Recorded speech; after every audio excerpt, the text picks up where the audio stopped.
Guys, that's your Command G Day, Watcher of Realms. Welcome to the video, guys. Glad to have you all here chilling with me a little bit today, talking some Watcher of Realms, sending some positive vibes and love your way, especially if you need it out there today. Today, I want to talk about 10 underrated heroes inside the game. These are heroes that at one point, I don't want to speak for everybody, I also want to speak for myself here. I was less than enthusiastic to actually invest in them, or maybe some of them I actually invested, just didn't put the right gear on them or build them the right way. I was underwhelmed when in reality I was wrong. I was just building them wrong. So I'll give those notes as I go through today's video as well. But expect follow-up videos in the future, more content like this as I invest in more heroes, right? Because I do not want to talk about heroes that I don't have, and frankly there's a lot of heroes that I don't have still, right? I do want to actually have experience playing these heroes, otherwise why am I going to speak on them, right? So let's go ahead and start out with, I didn't go for the low-hanging fruit here, guys. I'm not going to come on and be like, yeah, you know who's underrated, guys? Hatsu, she's really good. You know, no, I'm not going to do that to you guys. I'm reaching deep here for some of these. It starts with a mage by the name of Shamir. Shamir, I had a collab with Ivy Lee recently, a few days ago, actually. You guys, if you missed it, it was a good one.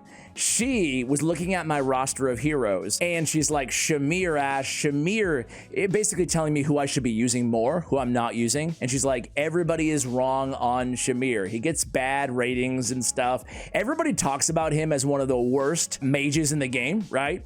But look at this basic. Launches a single target magic attack, applying drowning water to the target. What does drowning water do?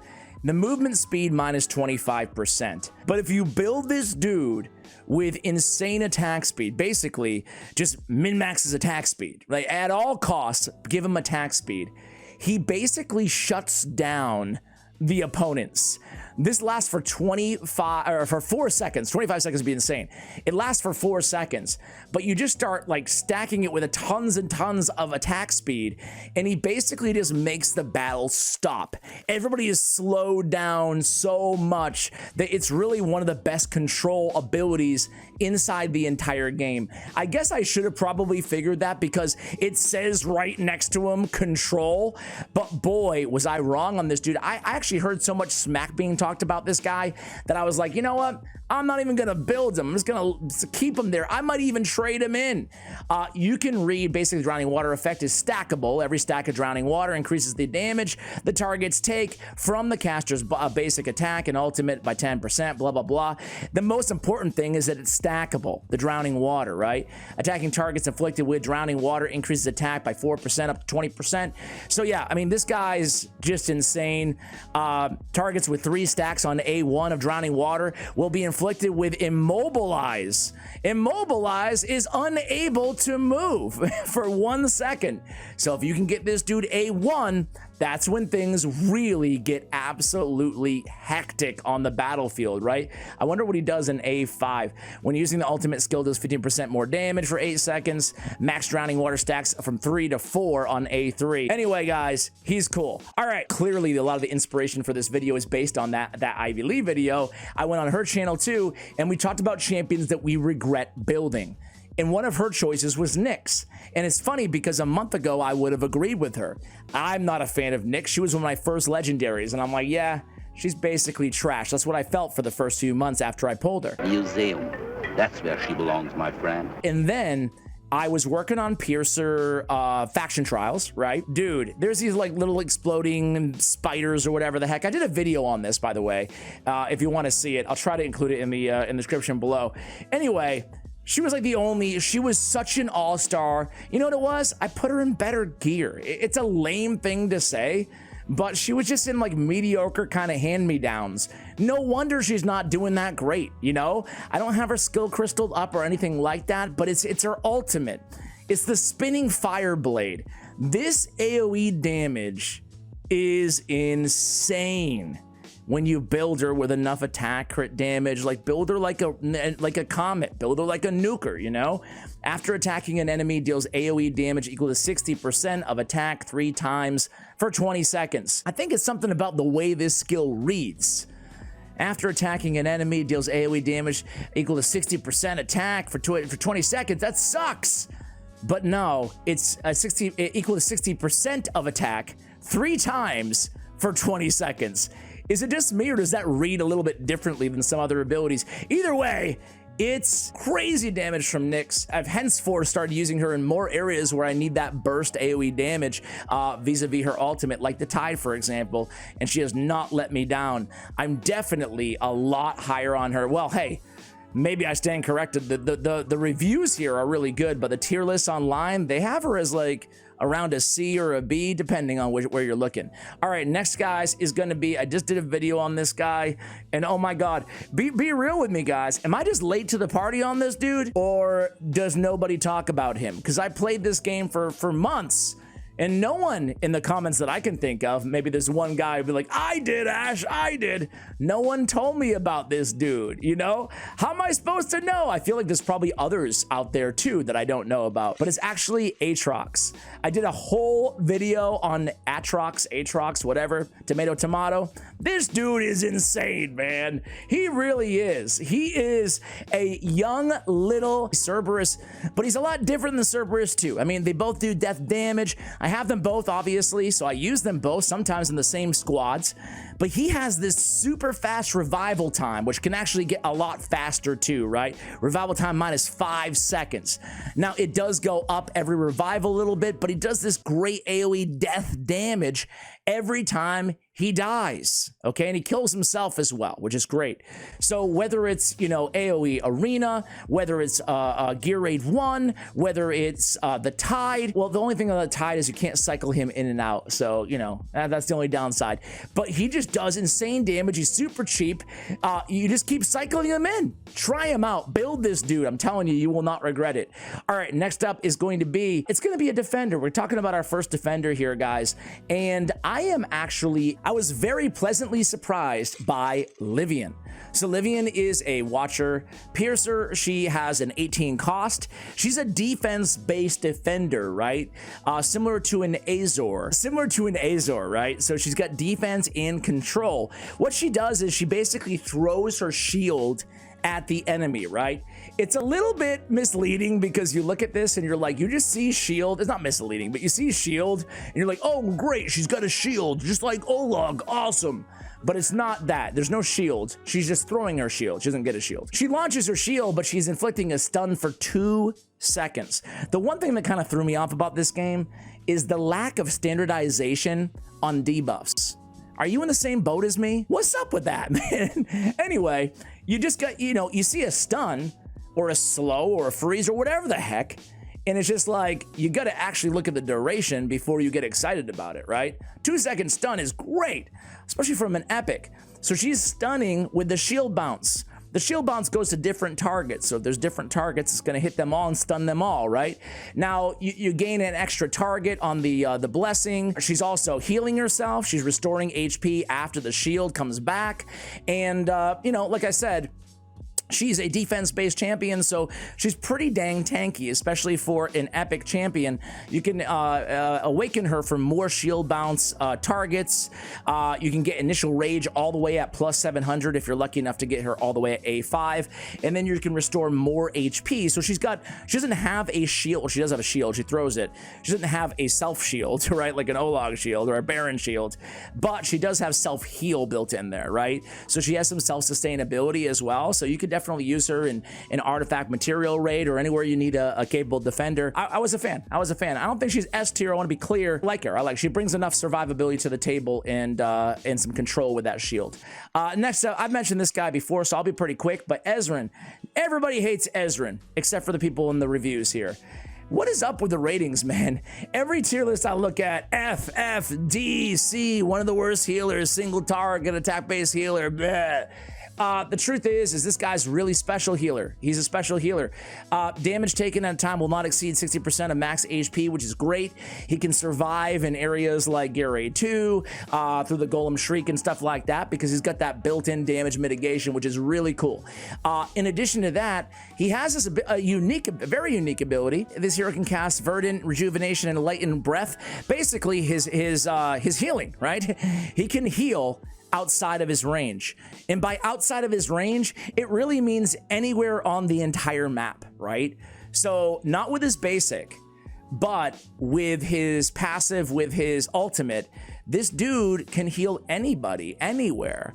It's really cool because in some situations, he can be basically 2 heroes in one. And when you can get 2 heroes in one, basically if you need 2 healers, he can cover. He's not gonna be able to cover like 2 tanks that are taking immense amount of damage. You're gonna need 2 healers. But he can top off everybody on the map, right? There's so many situations, like Void Rift especially in this game, where you need to heal your tank, but then you need to top off people all over the place. Ezrin's got you covered. He's definitely a healer worth investing in because he's quite unique. And then the damage mitigation on top of that is really cool. So I'm a big fan of Ezrin. I don't understand why people hate on him. Nasandi. Yeah, I'm going a little bit deep with this one, guys. You'll notice that I am picking out a lot of piercers because I had it in my head, I'm gonna clear all the faction trials on piercers. I didn't clear the last one, but I did make some nice progress. I'm farther in piercer faction trials than I am in any other. So I had to invest in heroes like Lian, for example, and Nasandi. Nasandi really surprised me, So who is that other healer? Oh, it's Lily. So I have Lily built and I have Nasandi built. They're the 2 piercer healers, right? And I was shocked at how much more healing Nasandi did than Lily. And I don't think Lily's an awful healer, you know? She's not elite, but she's not awful. But boy, if you're looking for some nice healage, look no further. Attack-based healing to 1 ally in range.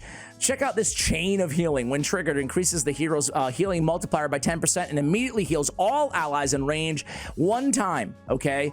That immediate heal can come in handy because you can time it to when you really need that big burst heal, and she's got it, right? For 25 seconds after the heal, each basic attack turns into a healing ball that can bounce 3 times, okay? So that's pretty cool. And then inflicts attack speed increase on all heroes within range every 40 seconds, right? This is a plus 50 to attack speed. So it's really not bad. You can obviously skill it up as well. And you can get the mania duration plus 4 seconds. You can get the win on the field increase attack speed for all deployed heroes by 30 on A3. Now that's a freaking cool awakening. Everybody in the entire battle gets a plus 30 attack speed on A3. And then triggers mania when casting the ultimate skill chain of healing.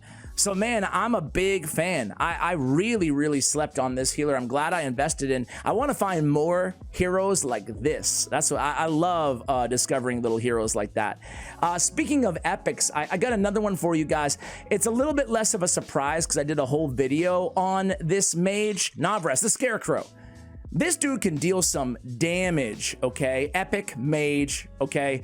Burst damage at that. Very interesting, very cool, like visuals, aesthetics to the, it's just like launching fire from the Scarecrow. It's wild.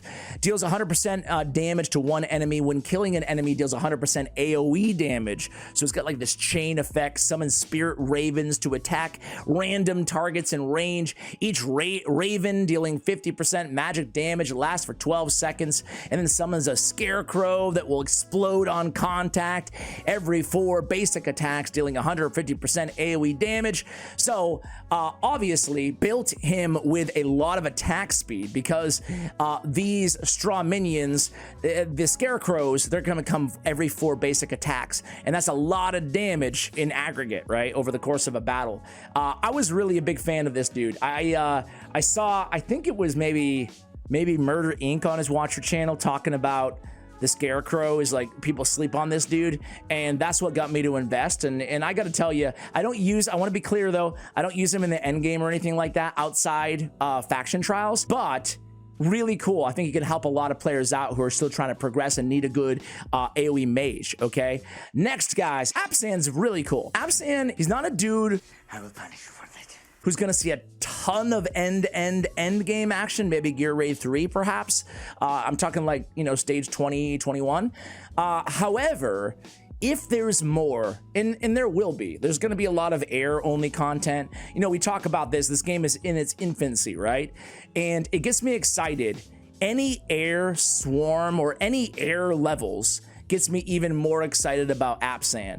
Already as is, he's really good against any air targets, and he's a ground unit. He's a fighter, okay? He's got that cool, nice range where he's got the side tiles and in front of him, kind of like an arrogance, right? Deals 100% damage to one enemy, including airborne units, okay? Penetrates 3 enemy targets and deals 400% damage to them. Airborne, though, takes 650% damage. That can get up to a 700% when you skill that up a bit. That's big, and the skill cost is low. And you can get it down to a 400 on that ultimate. That's a lot of air damage. He's got a cool talent as well, some more synergy. Within 15 seconds of deployment, every basic attack triggers Piercing Javelin. Piercing Javelin is, for every 2 basic attacks landed, triggers Piercing Javelin that penetrates 2 enemy targets, dealing 100% damage. Airborne units take 150% damage instead. So you add it all up, you're looking at like a really, really nice anti-air ground fighter specialist. Really cool. A Gear Raid 3, he's great because you can put him like right in the middle of your platform units or in trials and in areas like that. I like him a lot. All right, guys, the next 2 here, we'll be pretty brief here. I feel like I've been a little rambly this video, maybe. Razzak. I pulled this dude and I was not very excited about him, guys. I was like, Razzak. I wasn't too excited on the summoning video. A lot of you guys gave me grief for it, rightfully so. I deserved it. I deserved it. He's a beast, man. I like him. The reason I'm including him is I thought it was kind of obvious that he's good after I actually invested in him, right? I still feel like a lot of people don't like this fish dude, right? The problem is, it's not a problem, it's awesome. Experience obtained through battle is increased by 5% on EXP Mastery. I feel like this kind of puts, with a lot of players, it kind of puts him in a box. Like, oh, he's for EXP raid, cute, whatever, 5%, who cares? But man, he can smack. He can easily, he and Nyx and Maul, granted he's a legendary, you know, and Maul's an epic, but he dominates like that left wing in Gear Raid 3, or you can run him and Maul on the same team and position Maul facing right. We have videos on Gear Raid 3 out there, but either way, this dude does some really big time, big boy AoE damage. Obviously, the arena is the other area. I see a lot of Razzak. He costs 22. He's a bit expensive, but boy, oh boy, man. His ultimate, especially, that's, like I said, man, it's big time damage, and you can skill this up to 1,000 damage to enemies, to all the enemies in range on the Ocean's Clutch. See it on the screen right there, guys? Look at the animation. It's like this big serpent, just nuke. I don't even know what to call it. But he can hit really, really hard. If you're looking for a marksman who can nuke like a Vienna, maybe not quite that much, but you get the point. Look no further. Last on the list, guys, I already mentioned him earlier. Cat's out of the bag as a defender. I'm not saying that Azor's amazing, but everybody told me this dude sucked big time. He's a capable little defender. He's not as good as a lot of the other defenders. I don't think he's as good as like a Baron or an Olog, but you know, it doesn't mean he's trash to me.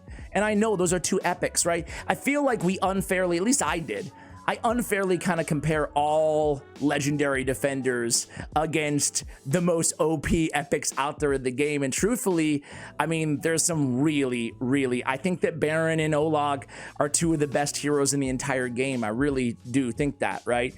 However, I really held it against some of these other dudes. Like, Brokir's amazing. Everybody knows he is, so he would never make a video like this. But I remember, like, I looked down, even I snubbed my nose even a little bit against some of these dudes, Regulus and a Brokir, like some of the best. And I'm like, I got Baron and Olog. What do I care, man?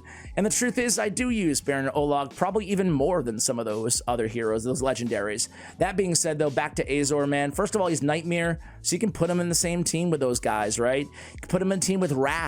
And he can be your he can be a really solid defender for you.